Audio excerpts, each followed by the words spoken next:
안녕하세요. 저는 두 아이들과 함께 지방에서 홀로 생활을 해나가고 있는 40대 초반의 돌싱녀입니다. 다른 사람들처럼 저도 남편과 시댁의 횡포에 가까운 괴롭힘으로 이혼을 하게 된 사람입니다. 사실 저에게 결혼은 환상이 아닌 현실이었어요. 다들 젊을 때는 결혼에 대한 막연한 환상이라는 게 있잖아요. 그러나 저에게는 결혼이 놀랄 만큼 현실적인 거였어요. 생활력 없는 아버지와 매번 돈을 벌기 위해 온갖 굳은 일을 다 하는 엄마를 보고 자란 제가 환상을 갖는 게 더 웃긴 일이긴 했죠. 엄마는 아버지와 이혼하고 경제적으로 더 윤택해진 사람이었습니다. 일찌감치 아버지와 이혼한 엄마는 일을 하며 돈을 모았고 저를 번듯한 회사에 취직시켜줄 만큼 저에게 다 쏟아부으셨어요. 그러다 보니 저는 돈 쓰는 게 어려웠어요. 돈 관리하는 것도 어려웠고요. 저 같은 사람은 모을 줄만 알지 쓰는 건 관리를 잘 못하겠더라고요. 그러다 보니 아예 안 쓰는 방법을 선택하죠. 아니면 무조건 싼 걸 선택하거나. 그런데 연애를 하면서 그 선이 조금씩 무너지더라고요. 살 때는 사야 했고 또 사랑하는 만큼 주고 싶은 마음도 생기고. 그러던 차에 남편을 만나 연애를 하는 도중에 남편의 생활력 있는 모습에 결혼을 결심하게 됐어요. 솔직한 말로 그것만으로도 저는 친정아버지가 보여준 지옥 같은 가난함은 보지 않을 거라는 희망이 있었거든요. 집은 둘이서 집값의 반을 나눠서 내서 샀고 남편이 공동 명의로 하자고 해서 그렇게 하기로 했어요. 그리고 저는 그런 남편의 마음 씀씀이에 고마워서 혼수를 다 해갔죠. 남편과 저는 평범한 회사원으로 일하는 맞벌이였는데 저는 일을 그만두고 싶은 마음이 요만큼도 없었거든요. 그래서 결혼 전 남편에게 그 점을 정확하게 말했고 남편은 그걸 들어주기로 했어요. 그렇게 결혼을 하고 남편과 저는 경제권을 반만 합치기로 했어요. 이것도 남편의 생각이었어요. 남편 통장은 생활비 통장으로 사용하고 대신에 그 통장의 카드는 제가 가지고 있기로 했어요. 생활비를 쓰는 건 저니까요. 제 통장에는 경조사용 통장으로 사용하기로 했어요. 양가 부모님 용돈이나 명절에 드릴 돈, 친인척들 경조사에 쓸 돈을 모으는 통장이었어요. 이 통장의 카드도 제가 가지고 있었어요. 남편보다는 제가 돈을 인출하기 편한 환경이었거든요. 남편의 생활력을 철석같이 믿고 있던 저에게 상상치도 못한 일이 벌어진 건 첫 아이를 낳고 난 후였어요. 당시 저는 출산 후 육아휴직 급여를 받으며 생활했는데 아무래도 남편의 월급이 그리 좋지 못하다 보니 생활에 한계가 생기더라고요. 그래서 결국은 첫 아이가 6개월일 때 육휴를 중단하고 일을 하러 회사로 돌아갔어요. 처음부터 젖이 잘 나오지 않아 아이는 분유를 먹는 중이었고 당시에는 친정엄마에게도 여유가 있는 상황이었기에 아이를 맡기는 것도 가능했었죠.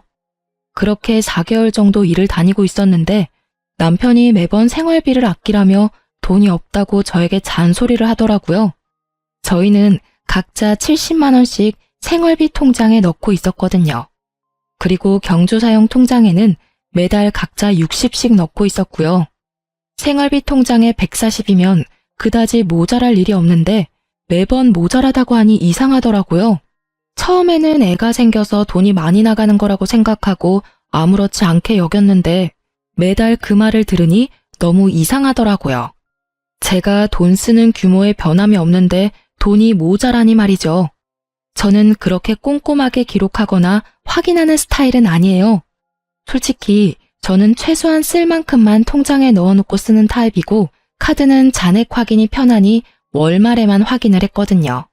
그런 저에게 매번 돈이 없다는 남편에게 이상하다는 마음이 들어 가계부를 작성하게 됐어요. 없는 시간 쪼개서 작성하는 것도 힘든 일이었는데 이상하게도 진짜로 매달 4, 50만 원 정도가 비더라고요. 제 계산으로는 한 달에 8, 90밖에 쓰지 않았는데 도대체 남은 돈들은 어디로 갔을까 싶더라고요. 그래서 혹시나 하는 마음에 남편이 대충 집에 던져두었던 통장을 들고 은행으로 갔죠. 그리고는 통장 정리를 했는데 매주 월요일에 10만 원씩 똑같은 계좌로 돈이 빠지고 있더라고요. 그러니 한 달에 4, 50만 원이 계속 비었던 거예요. 근데 계좌번호가 익숙해서 보니 저희 시모의 계좌더라고요. 그 순간 슬슬 열이 받기 시작하더라고요. 용돈이라면 매달 경조사용 통장으로 제가 직접 40만 원씩 드리고 있었거든요. 그런데 저 몰래 남편이 시모에게 돈을 주고 있다는 걸 알고 나니 완전 배신감이 팍 들더라고요. 생활비 통장으로 용돈을 몰래 드리는 것도 화가 났지만 그것보다 더 화가 났던 건 남편이 예전에 저에게 그런 말을 한 적이 있었거든요. 친정에 애 맡기고 돈 주는 거 너무 아깝다고요. 친정에는 용돈 40만 원에 애 봐주는 비용에서 30만 원을 더 얹어서 총 70만 원을 드리고 있었거든요. 솔직히 더 드리고 싶었지만 눈치가 보여서 그렇게 드리고 있었어요. 그런데 남편이 그 이야기를 할 때 정말 속상했지만 아무 말 하지 않았어요. 둘이서 돈을 버는 거고 내가 더 벌어서 드리면 되지 하는 생각이 들었으니까요. 그런데 남편이 애를 봐주는 것도 아닌 시모에게 매달 4, 50이나 되는 큰 돈을 주고 있었다는 걸 알고 나니 정말 너무 화가 나서 뱃속이 다 뒤틀리는 기분이었거든요. 그래서 그날부터 매주 금요일에 친정엄마와 함께 마트에 가서 꼬박꼬박 10만 원씩 쓰시도록 해드렸어요. 아우, 이런 거 안 사줘도 돼. 너희 집에서 먹을 거나 사. 아니면 우리 손주 맛있는 거나 사던지. 괜찮아. 어차피 통장에 들어가는 생활비 중에 반은 내 건데 뭐. 그리고 엄마 집 냉장고 든든하게 해두면 어차피 손주한테 맛있는 거 해줄 거잖아. 안 그래? 제 말에 친정엄마는 곤란한 듯 웃으면서 손주에게 더 잘해주겠다고 하시더라고요. 그렇게 몇 주 지났을까요? 하루는 남편이 팔짱을 딱 끼고는 아주 고가운 표정으로 집에 들어오는 저에게 잠깐 부엌으로 와보라고 하더라고요. 제가 부엌으로 갔더니 남편이 냉장고 문을 열더니 말하더라고요. 당신 요새 돈 어디다 갔어? 분명히 마트에서 장을 본 건 맞는데 왜 냉장고에 음식이 하나도 없는 거야? 당신 혹시 두 집 살림 차렸어? 남편의 물음에 저는 천연덕스럽게 말해줬어요. 아, 그거? 우리 엄마네 장 볼 때 쓴 거야. 어차피 애 봐주는 것도 고맙고 애가 거기서 먹고 자고 다 하는데 엄마네 집 냉장고 차 있으면 우리 애한테 좋은 일 아니겠어? 네가 왜 친정집 살림을 대신 살아줘? 우리 생활비 카드를 왜 당신이 마음대로 친정에다 갖다 써? 그리고 장모님께는 우리가 매달 용돈에 애 봐주는 돈도 드리잖아. 그거면 됐지. 뭘 그렇게 더 해드리고 싶어서 안달이 난 건데? 그러다 우리 집 거덜나면 네가 책임질 거야? 생각이 있는 거야, 없는 거야? 가만 보면 너도 생각이 없는 여자야. 누가 생각이 없는데? 내가 생각이 없는 거면 너도 생각이 없는 거겠지. 네가 시댁 살림 살아주는 것 같길래 나도 친정 살림 살아준 건데 뭐 잘못됐어?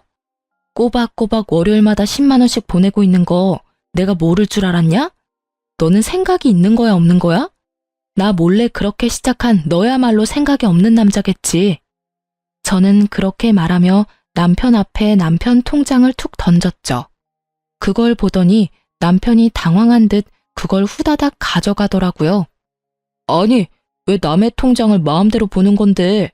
이거 사생활 침해인 거는 알고나 있어? 그거 내 돈도 들어간 생활비 통장이거든?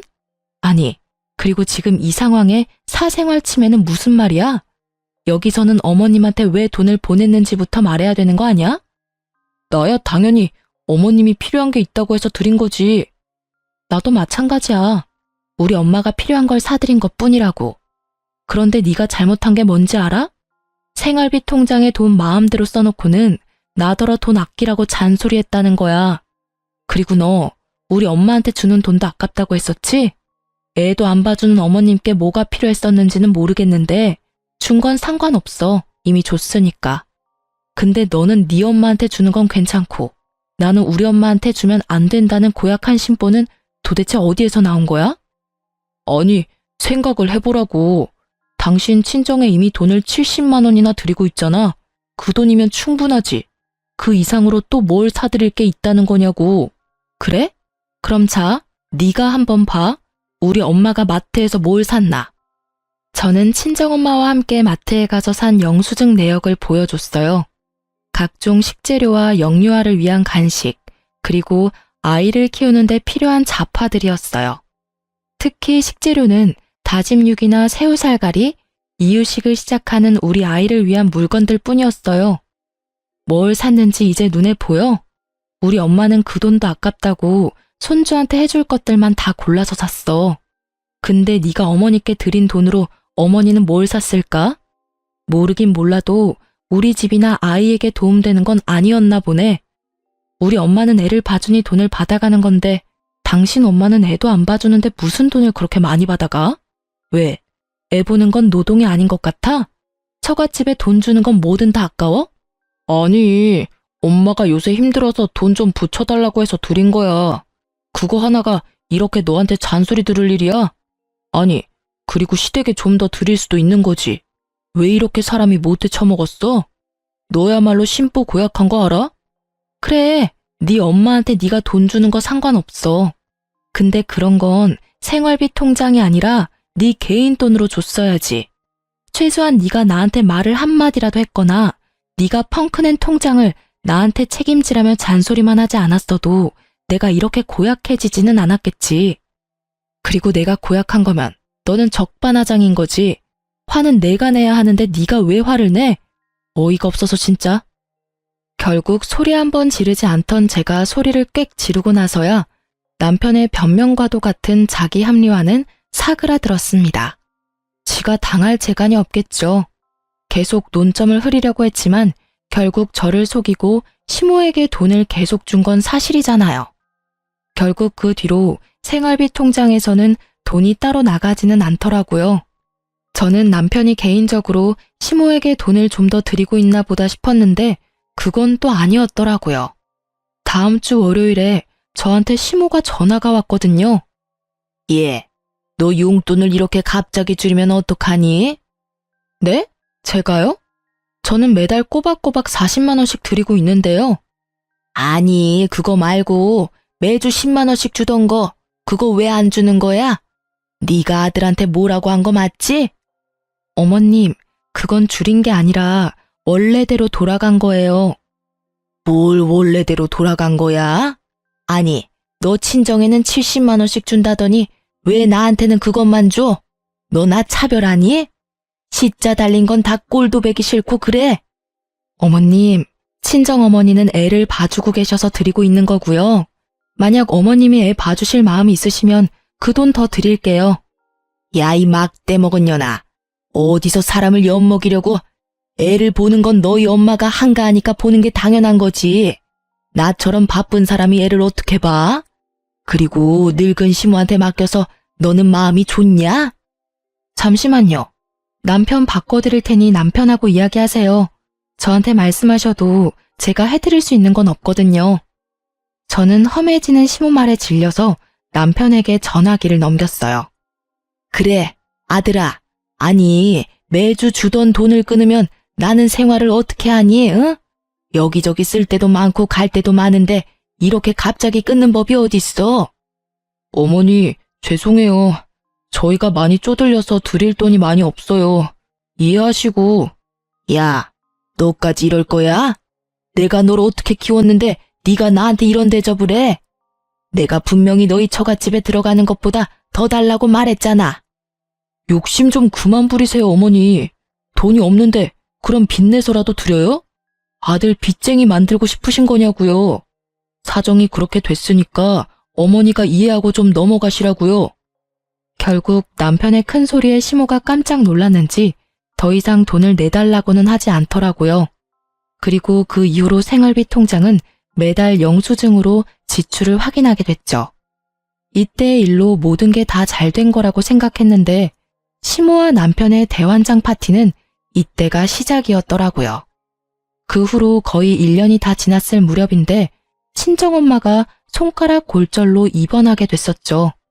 입원은 최소 기간만 가능했고 집에는 봐줄 사람이 없어서 엄마가 제게 연락을 했더라고요. 예, 퇴원하라는데 팔이 아직 마음대로 되지는 않어. 우리 집에 잠깐만이라도 와서 도와주면 안 될까? 재활 시작하면 서서히 돌아온다는데 나이가 있어서 금방 좋아지지는 않는 데서 반찬만 좀 해주면 다른 건 엄마가 다 할 수 있는데. 저는 엄마의 상황이 딱해서 남편에게 살짝 물어봤죠. 우리 엄마 손가락 골절로 힘든데 우리 집에서 당분간만 보살펴드려도 될까? 집에는 아무도 없고 오래된 집이라 이것저것 집안일도 힘들고 길어봐야 3, 4개월인데 그 전에 좋아지면 금방 돌아가실 수도 있거든. 뭐? 왜 우리 집에 장모님을 모셔? 절대 안 돼. 솔직히 나 모르는 사람 집에 와 있는 거 진짜 신경 쓰이거든? 일하는 것도 힘든데 집에 와서까지 마음 써야 돼? 정 필요하면 간병인을 구하면 되잖아. 남편의 그 말에 엄청 서운했어요. 게다가 모르는 사람이라니 어떻게 장모가 모르는 사람이 될 수 있나요? 그렇지만 지친 남편의 마음도 이해하기로 하고 간병인을 구했어요. 그런데 생각보다 간병인 비용이 많이 나오더라고요. 어머니가 실비보험이 없어서 모든 수술비와 입원비를 그대로 내야 해서 돈이 많이 쪼들렸어요. 그 상황에 간병인을 쓰니 생돈이 거저 깨지더라고요. 그때는 집 안팎으로 일이 많아 돈이 많이 깨졌던 시기라 제가 개인적으로 모아놓은 목돈도 많이 없었거든요. 그래서 남편에게 부탁했거든요. 미안한데 우리 엄마 병원비랑 간병비가 생각보다 많이 나올 것 같은데 돈 좀 빌려주면 안 될까? 나도 돈 없는데. 그리고 그걸 왜 내가 내야 해? 당신 엄마니까 당신이 알아서 해야지. 어디 우리 엄마 아프다고 내가 당신한테 돈 달라고 한 적 있어? 아니, 빌려달라는 거고 곧 갚을 거라는데 왜 이렇게 정색이야? 싫으면 됐어. 진짜 뭐 이런 놈하고 결혼을 했는지. 생활력 있는 남잔 줄 알았는데 그게 아니라 지 실속만 차리는 놈이었네. 내가 바보 멍청이지. 아휴. 제 말에도 남편은 아랑곳하지 않더라고요. 솔직히 이때 이미 남편에 대한 정이 뚝 떨어졌어요. 그래도 뱃속에 있는 둘째 생각하며 버티자 싶었거든요. 아빠 없는 애 만들고 싶지 않았으니까요. 그래도 이혼에 대해서는 꾸준하게 생각하고 있긴 했어요. 볼 때마다 짜증이 났으니까요. 그런데 이 와중에 추석 때가 다 돼서 시부가 돌아가셨어요. 상을 치르고 뭐다 좋았는데 갑자기 그 이후로 시모가 계속 합가를 요구하더라고요. 처음에는 은근한 말투였어요. 여기 경치가 참 좋다. 이런 데서 살면 얼마나 좋겠냐. 뭐 이런 말들요. 그런데 시간이 좀 지나니 아주 직설적으로 말하더라고요. 죽을 때는 아들 곁에서 죽고 싶다고요. 그 이야기를 들으면서도 저는 남편이 설마 합가에 찬성하지는 않을 거라고 생각했어요. 그런데 갑자기 그 다음에 추석이 다가올 때쯤 시모가 저희 집에서 차례와 제사를 지내고 싶다고 하더라고요. 시모의 집은 도심이었고 저희 집은 약간 외곽에 있는 주택이었거든요. 그래서 시모를 모셔와서 차례와 제사를 지내기로 했죠. 그렇게 5박 6일을 저희 집에서 머무셨는데 저는 정말 힘들어 죽는 줄 알았거든요. 당시에는 둘째가 태어나 1살 정도밖에 안 된 상태였고 손이 많이 가는 나이였는데 시모까지 와 있으니 신경 쓸 게 한두 가지가 아니잖아요. 사흘째가 되니 반이 넘어갔으니 좀만 더 참으면 편하게 쉬겠다 싶었는데 갑자기 시모가 말하더라고요. 나 오늘부터 여기서 살란다. 그 말에 말을 잇지 못한 건 저뿐만이 아니었어요. 남편을 보니 남편도 당황한 눈치더라고요. 어머님, 합가 말씀하시는 거면 저희가 저번에도 말씀드렸잖아요. 지금은 어머님을 모시고 살 만큼의 여건이 안 돼요. 애도 돌쟁이에 저희 맞벌이라 어머님도 그만큼 신경 못 쓸 거예요. 게다가 지병도 있으신데 도시에 있는 게 약타기도 편하고 병원 다니기도 좋잖아요. 너한테 물은 거 아니야. 우리 아들한테 물었지. 아들아, 나 오늘부터 여기서 살게 해줘라. 나 죽더라도 네 옆에서 죽고 싶어. 우리 아들 집에서 죽고 싶어. 응? 어머니, 갑자기 이러시면 저희도 상의를 해봐야 하고 그만큼 여건도 안 되고. 남편은 시원히 말 못하고 버벅거리더라고요. 그런데 시모가 갑자기 통장과 도장을 떡 내놓더라고요. 이 안에 내 전 재산 들어있어. 그러니까 이거 너 가지고 가고 대신에 여기서 나 모시면 되지 않겠냐? 나 그게 바라는 거 없어. 진짜로 여기 이 공기 좋은 데서 마지막 생을 보내고 싶은 마음뿐이야. 어머님, 그걸 왜 저희를 주세요? 그냥 가지고 있으시면서 쓰시면 되죠. 여보, 받지 마. 제가 말하기가 무섭게 남편이 통장을 덥석 쥐더라고요. 그 모습에 보는 제 뱃속에서는 불덩이 하나가 들어앉은 것처럼 확 열이 나더라고요. 당신 진짜로 어머니 모실 거야? 그럼 어떡해. 이렇게까지 말씀하시는데 내가 받으려야지. 그래? 그럼 그 돈 받았으니 당신이 잘 받으려. 나는 손가락 하나 까딱 안 할 거니까. 이런 배은망덕한 년이 다 있나? 네가 이 집에 시집와서 얼마나 편하게 잘 살았는데. 그게 다 우리 아들 덕분인데 이제 와서 뭐? 손가락을 까딱 안 해? 우리 아들한테 왜 그런 험한 일 시켜? 결혼시켜줬더니 남편을 아주 지 마음대로 조종하려고 들어. 남편은 시모를 진정시켜놓고 저를 끌고 안방으로 데려오더니 달래듯 말하더라고요. 여보, 너무 감정적으로 생각하지 말고 어머니 전 재산이 얼만 줄이나 알아? 거의 5천만 원이야. 어머니가 준 돈 나눠줄게. 솔직히 당신이 어머니 케어할 부분이 더 많으니까 내가 그거 감안해서 당신한테 반은 나눠줄 테니까. 마치 그게 공평하다고 말하는 남편의 입을 쪽 잡아 찢고 싶더라고요. 아니, 내가 케어를 하면 나한테 돈을 다 줘야 당연한 거지. 어딜 반값에 후려치려고 하는 건지. 뭐 그 돈 다 준다고 해도 절대로 합가는 반대였지만 말이죠. 그럼 그 돈 반을 가져가는 당신이 어머님도 반은 봐줄 거야? 당신도 알다시피 지금이 승진의 중요한 때고 이럴 때 집에 몸 붙들려 있으면 손해보는 거 잘 알잖아. 못하겠다는 말을 이리도 요란스럽게 둘러서 말하다니 저는 남편을 쏘아봤죠. 못한다는 말을 정성스럽게도 하네. 아니, 당신 말고 내 생각도 좀 해봐.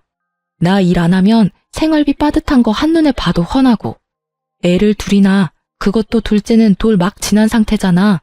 손이 얼마나 많이 가는데 지금 이 상황에 내가 시어머니 시집살이까지 해야겠어? 어머님 몸이 안 좋으신 것도 아니고 사지 멀쩡하고 정신도 영롱하신데 왜 우리가 어머니를 돌봐야 하냐고. 여유가 있어도 합가를 할까 말까 하는구만. 이렇게까지 사람을 한개 끝까지 몰아넣고 시키고 싶어? 당신 힘든 건 잘 알지. 그치만 어머니도 생각이 있어서 그런 말씀 꺼내신 걸 거고. 남편이 머리를 벅벅 긁더니 한 가지 확인을 하더라고요. 명절 동안은 괜찮은 거지? 명절 동안만은 봐드릴 수 있어. 하지만 그 이상 원하면 난 못해. 이번 명절 끝나면 당신이 어머니 집에 데려다 주던지 아님 당신이 어머님 댁 가서 모시며 살던지 그건 당신한테 맡길게. 결국 시모의 그 말 때문에 남은 명절 연휴는 그야말로 가시방석이 따로 없었어요. 시모는 시모대로 빈정이 상했는지 밥을 차려도 네가 해준 밥은 안 먹겠다며 생떼 부리고 작은 방에 주무시라고 이불 펴고 불 넣어드렸더니 다 필요 없고 아들이랑 같이 자겠다며 저를 아예 안방에서 내치시고는 안방에 자리하고 누우시더라고요. 참자 그렇게 저에게 되뇌이며 조금만 참으면 끝이라는 생각하니 곧 마지막 날이 됐죠. 그런데 말이죠. 그 명절 마지막 날 갑자기 시모가 중내사내하며 온몸이 아프다고 난리를 치며 119를 부르시더라고요. 남편이 본인이 차로 데리고 가겠다며 시모의 폰을 빼앗았는데 시모는 그걸 도로 빼앗아서는 기어이 119에 신고를 하더라고요. 아니, 데려다 주겠다는데 왜 저렇게 구급차를 요구했나 싶었는데 나중에 다 속셈이 있더라고요. 애가 있어서 남편만 보호자로 보내려고 했는데 구급차에 보호자가 있어야 할 것 같더라고요. 그러면서 병원까지 가는 건 상관없는데 올 때는 차도 없이 어떻게 오냐고 묻더라고요. 결국 어쩔 수 없이 남편이 애들 둘 태워 차를 몰고 제가 시모와 함께 구급차를 탔죠. 그리고 그 안에서는 또 총극이 벌어졌죠. 어머님, 현재 어디가 가장 아프세요? 아유, 선생님, 온몸이 다 아프고 나이가 먹어서 그런가 눈도 잘 안 보이고 그래요.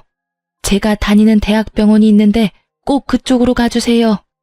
구급차에서 지정해서 병원으로 가시는 건 좀 힘듭니다. 아픈 곳을 정확히 말씀해 주시면 저희가 그에 맞는 병원으로 이송해 드릴 테니.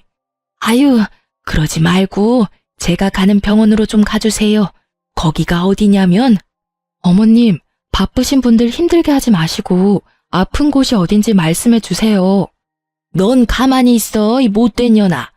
네가 하는 말 나는 절대로 안 들을 거야. 네가 뭔데 우리 아들 집에 못 있게 해? 나는 절대로 너 못 믿어. 네가 하는 말 하나부터 열까지 다 안 들어. 너 같은 걸 며느리라고 생각한 적 한 번도 없으니 당장 이혼해.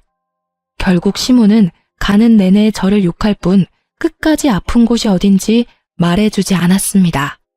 결국 그 귀한 구급차는 어머님이 다니던 병원에 어머님과 저를 내려다 주었죠.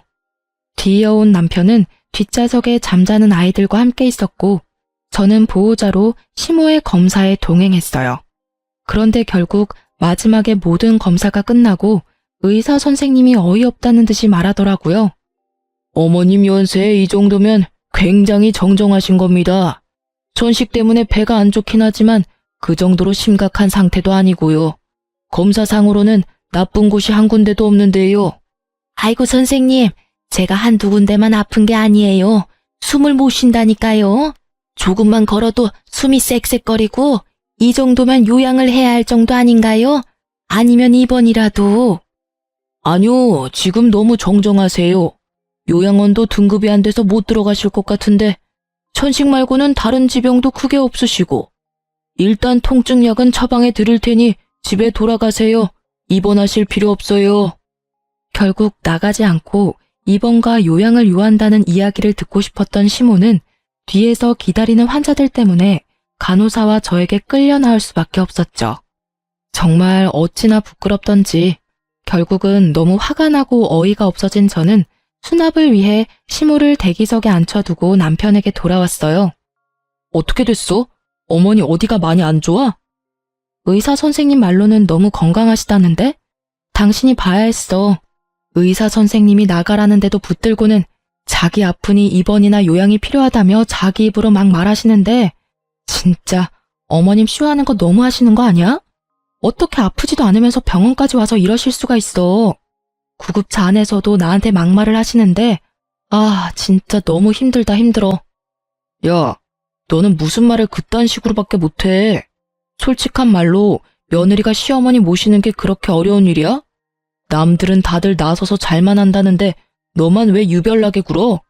너 정말 모질다. 엄마가 너더러 못됐다고 한 말 틀린 거 하나 없네. 그래, 나 못됐어. 근데 그렇게 치면 너도 똑같지 않아? 우리 엄마 아파서 집에 모시자고 할 때 너 얼굴에 완전 정색하면서 거절했던 거 기억 안 나? 게다가 돈을 달라는 것도 아니고 엄마 간병비로 돈 좀 빌려달랬더니 그것도 칼같이 거절하고. 너는 내가 천치 바보인 줄 알지? 그런 거는 애저녁에 까먹고 아무 생각 없이 해실거리는 년처럼 보이지? 그런 거는 절대 안 잊어버리거든? 그때 네가 했던 말 그대로 돌려줄게. 모시기 싫으니까 간병인 써. 얼마 안 하잖아. 그리고 미리 말하는데 나는 간병인 쓰는데 드는 돈 절대로 줄 생각 없으니까 그쪽도 알아서 하고. 야, 그건 이거랑은 다르지. 그때는 단순히 손가락만 못 쓰시는 거였고 솔직히 장모랑 엄마랑 똑같을 수는 없잖아. 엄마는 내 엄마인데. 그러니까 하는 말이잖아. 네 엄마 네가 알아서 모시라고. 남의 손을 왜 빌려? 나도 내 엄마랑 시무랑 똑같을 수는 없거든. 게다가 구급차 안에서 막말을 그렇게 하는데 구급대원이 참으로 불쌍하게 나를 보더라. 네가 말했듯이 시모도 나한테는 가족 아니야. 그러잖아도 마음이 한껏 상해 있었는데 남편의 말들을 들으니 딱 한 대 패주고 싶더라고요. 합가하고 싶으면 해. 대신 이혼 서류 작성하면 돼. 쉽지? 막 나가는 거냐? 좋아, 이혼해. 누가 무서워? 솔직히 네가 어딜 가서 나 같은 남자를 만나? 나니까 네가 하는 말 다 들어줬던 거지. 나가서 고생해봐야 정신을 차린다니까. 그래, 알았어. 근데 너 내가 하는 말 들어줬던 적 없거든? 내 뒤통수 친 적은 한 번 있네. 솔직히 소송하면 나한테 더 유리할 거 알지? 나야말로 볼 꼴 못 볼 꼴 다 봤거든. 고맙다 이 새끼야, 이혼해줘서. 저는 그날부터 이혼 준비에 들어갔습니다. 막상 이혼을 하면 앞으로의 불확실한 미래 때문에 두려울 줄 알았는데 웬걸요? 아주 속이 시원하더라고요. 앞으로 저 얼굴 안 보고 살아도 될 생각을 하니 10년 묵었던 채증이 다 내려가는 느낌이었죠. 이혼 전문 변호사를 만나서 법적으로 가져올 수 있는 건 최대한 끌어오자는 느낌으로 소송에 임했어요. 그리고 혼자서 애를 키우고 돈을 벌 계획까지 모두 철저하게 준비하고 있었죠. 집은 어차피 공동명의라서 살고 있지 않아도 한 사람의 임의대로 팔 수 없기에 그냥 놔두고 나왔어요. 친정에서 아이와 머물고 있었죠. 그리고 생각보다 빠르게 이혼 확정 판결이 떨어졌어요. 재산 분할도 변호사님이 예상한 대로였고 양육권과 친권도 제가 가져올 수 있게 됐어요. 또 이혼 위자료도 조금이지만 받게 됐죠. 이제 절차상의 서류 정리만 마무리하면 되는 상황에서 갑자기 전 남편에게서 연락이 왔어요. 병원 주소를 보내더니 당장 이곳으로 와달라고 하더라고요. 그 말만 하고 뚝 끊길래 다시 전화했는데 전 남편이 전화를 계속 안 받더라고요. 그래서 혹시나 싶어서 그 주소로 향했어요. 그곳에 갔더니 전 남편이 무척이나 초조한 얼굴로 저를 기다리고 있더라고요. 여기까지 왜 부른 건데? 나 바쁘니까 용건만 간단히 해줘. 갑자기 불러낸 건 미안해. 우리 엄마가 갑자기 쓰러져서 지금 입원해 계시거든. 아직 우리 이혼 서류 마무리 안 됐는데 당신이 아직까지는 며느리잖아. 그래서 당신이 당분간 간병을 좀 해줬으면 싶은데. 어머님처럼 지병이 있는 사람은 도시에 있는 게 낫다고 내가 말했잖아. 내 말 허투루 듣고 어머니 돈에 눈이 멀어서 모시겠다고 집에 데려온 당신 잘못이니까 당신이 알아서 어머님 간병해. 왜 엄한 사람한테 간병하라 마라 하는 건데?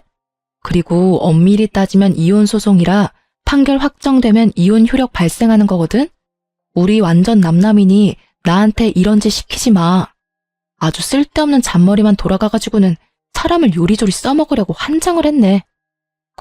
그럼 어머니가 준 돈 당신한테 다 줄 테니까 어떻게 간병만이라도 좀 해줘. 나도 일하러 가야 하는데 봐줄 사람이 하나도 없어. 간병인 쓰려니 너무 비싸고. 결국 또 자기 실속만 차리려고 간병인도 쓰지 않겠다는 남편을 보며 저는 코웃음을 쳤어요. 아니, 억만금을 줘도 모시기 싫거든? 뭐 정이라는 게 눈꽃만큼이라도 남아있어야 간병을 하지. 당신은 내가 저번에 구급차 안에서 어머님한테 어떤 말 들었는지 모르지?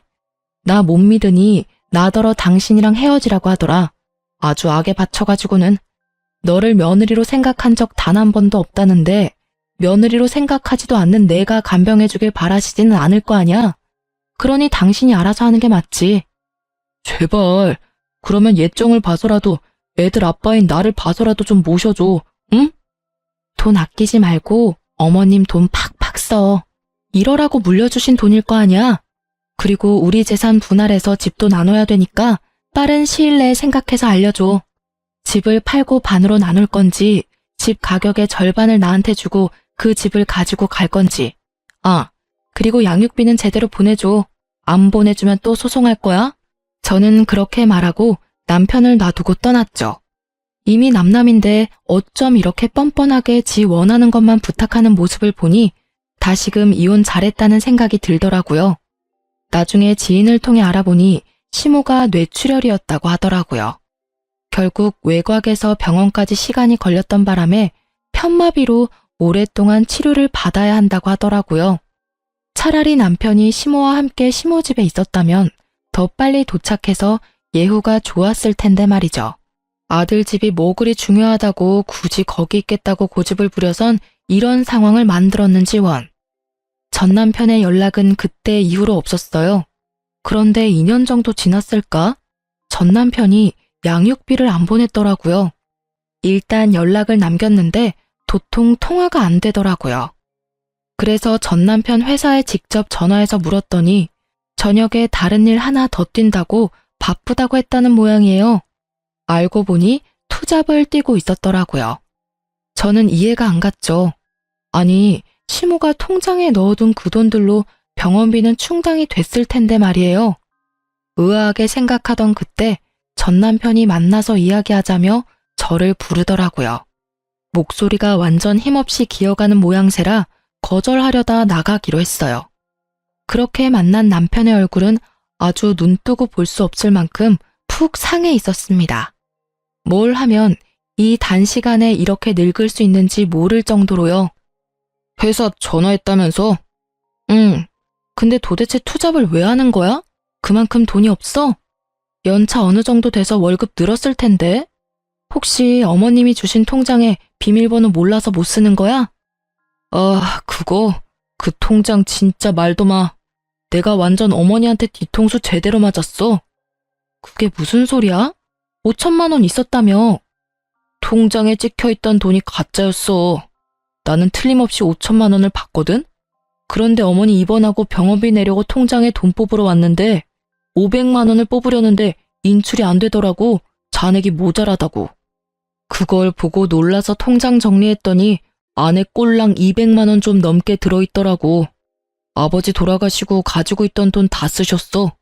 그 5천만 원은 일부러 그 이후로 통장 정리를 안 한 거였고. 전 남편의 말에 저는 입을 떡하니 벌리고 들을 수밖에 없었어요. 알고 보니 시모가 남편에게 거짓말을 한 거였더라고요.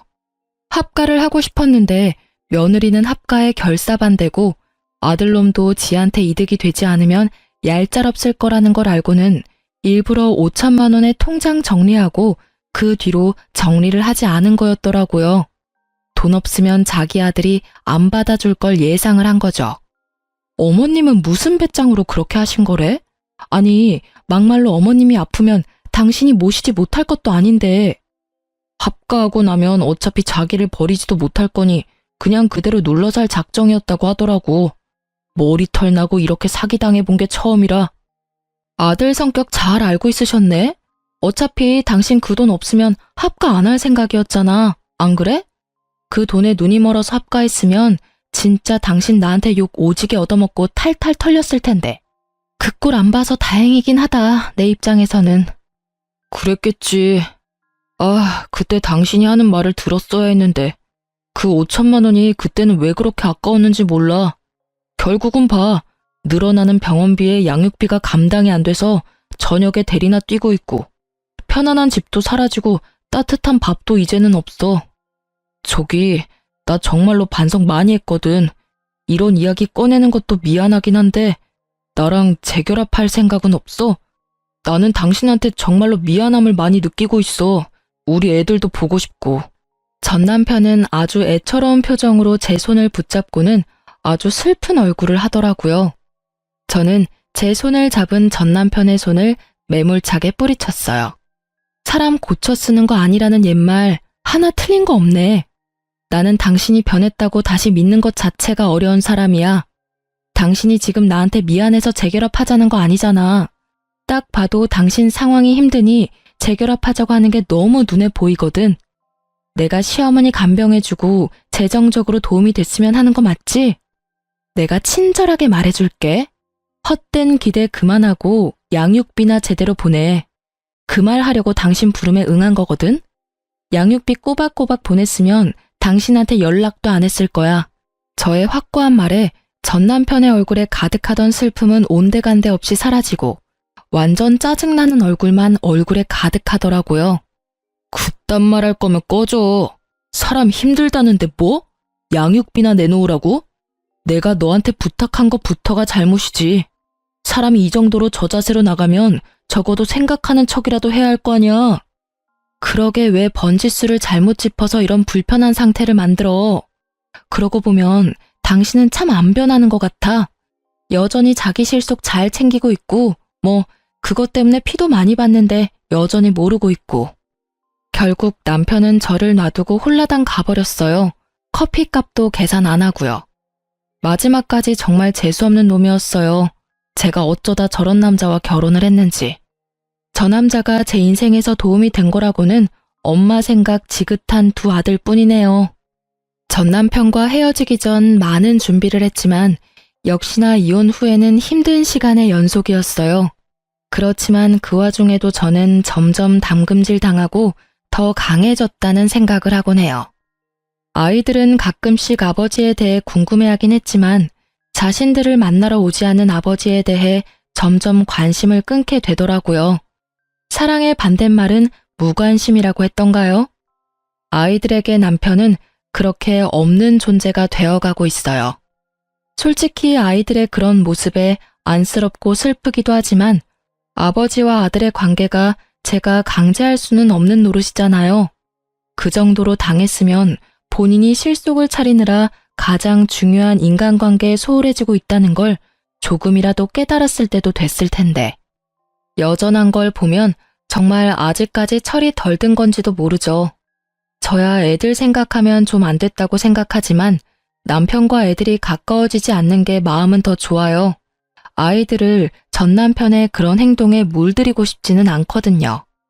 글을 쓰면서도 그때의 생각이 새록새록 떠올라 조금은 답답하고 화가 나기도 했지만 이렇게 제 꽁꽁 숨겨두었던 제 이혼 이야기를 꺼내고 나니 마치 임금님 귀는 당나귀 귀라는 동화책처럼 마음 한구석이 무척이나 후련한 생각이 들어요. 이래서 너무 한쪽으로만 생각이 치우치면 안 되는 것 같아요. 저도 아버지 같은 사람 피하려다가 도리어 더 이상한 남자를 만나고 말았으니까요. 뭐든 적당한 게 최고라는 말을 요즘에서야 서서히 이해해가고 있어요. 좀 더 일찍 알았다면 제게도 이런 일은 없었을지도 모르죠. 하지만 지금은 꽤 잘 살고 있어요. 애들도 학교 들어가니 손 많이 가지도 않고 미안하게도 일찍 철이 들어버렸지만 엄마가 힘들다는 걸 잘 알고 있는 두 아들 덕분에 서로 도와가며 잘 지내고 있거든요. 고부 갈등으로 고생하는 전국의 며느리들 힘내시고 글 읽어주셔서 무척 감사합니다.